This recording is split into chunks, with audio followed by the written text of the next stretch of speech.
someone like me that is doing what they're supposed to, doesn't have a drug problem, doesn't rob, steal, beat up people or anything like that, and yet just because of how I look, I've had people literally step away from me, almost in disgust. There's street kids that sleep behind dumpsters. There's street kids that sleep in parks. There's street kids that sleep by the Platte River. You know what I mean? There's street kids that sleep in a tent. You know what I mean? Anywhere. There's just, they sleep in some strange areas. You know, there's some street kids that shower, there's some street kids that don't. There's a lot of people that judge us because we're street kids. They think that we're different just because they look at us wrong or bad, because some of them look dirty and some of them look like, you know what I mean, like they haven't showered in a while, and some of them just look like they're on drugs or whatever. Some of them are on drugs. And I was scared. I wasn't sure who she was hanging out with or why she chose them over home.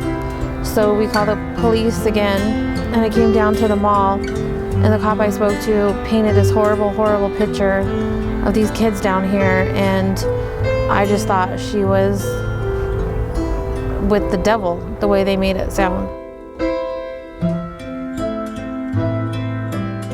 I have a past that's not too happy. It's a very sad past.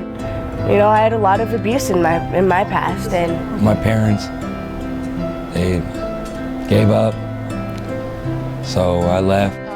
I grew up in social services, and I, didn't really have family around. When I was 11 years old, I guess the best way to put it is I was violated by a relative, a real close relative that I trusted a lot. My real dad had my mom addicted to heroin, coke, and after he left, my mom she was pulling tricks and having different guys come in and out of the house and stuff when I was about 8. My birth mother was a heroin addict and a prostitute, and I got taken away from her.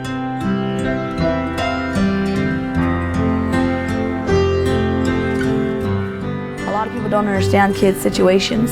A lot of people think that street kids are like, oh, they're just bums that choose to be lazy, or why don't they just go home and stuff like that, because some people can't actually go home. Some people don't really have too much of a choice to be out there. Like, you can choose to stay out there, but there's even street kids that don't have hope because they've been through so much, they don't even see the point in caring about life anymore. They don't.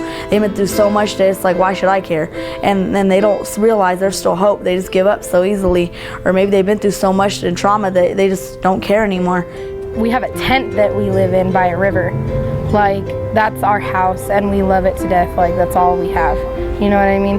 But we all stick together. Like, we're here, we're calling your help, even though we may not say it, but we're here. Can somebody talk to us, you know? I mean, that's what a lot of people just want. They just want somebody to sit down and talk with them. So we found her that night. She came home, and we had a huge discussion about why and who she was hanging out with down here. And she had told me, Mom, they're not bad people, they're just misunderstood.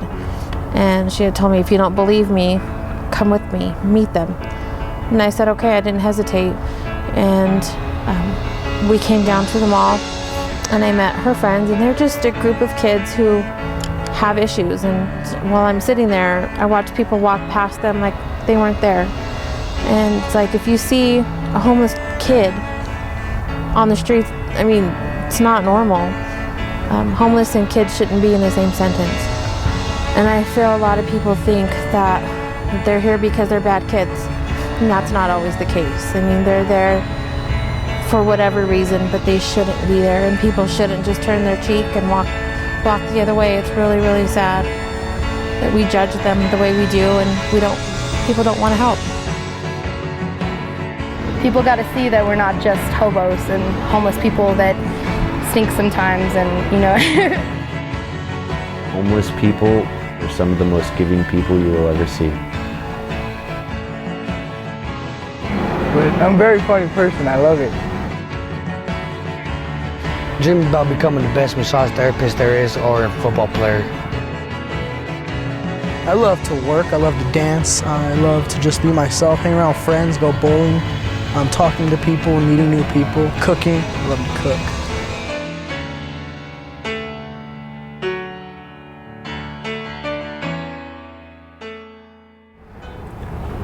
I thought it was kind of scary, dry bones. It sounds scary, but it's actually one of the best things I ever met. I like Dry Bones because it's a place where we all get to hang out and just have fun, be like kind of a community.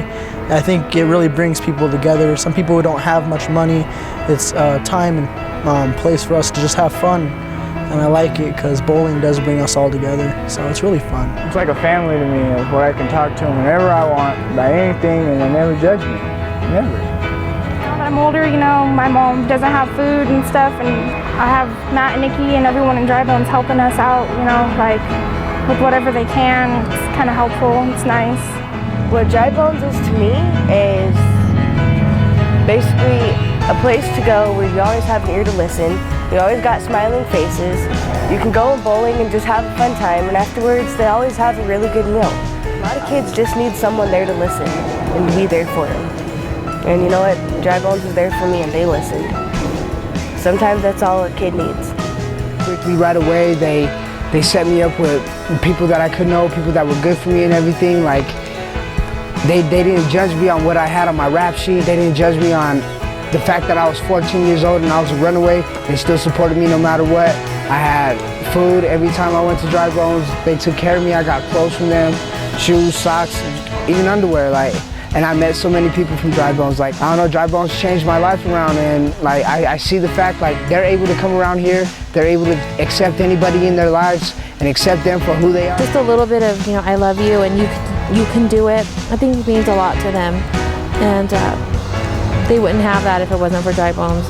They have faith that this won't be their home. You know, tents won't be all they know as home. And Dry Bones has helped me out a lot. They've been there for me. At 13, 14 years old, 15 years old, going to play pool up there because I knew that's a safe spot I could be without getting into trouble, people looking after me, people caring about what's going on with me. That's what I needed. That's what family is to me. Now I know the whole Dry Bones family. Basically, I call it a family. That's the way I see it.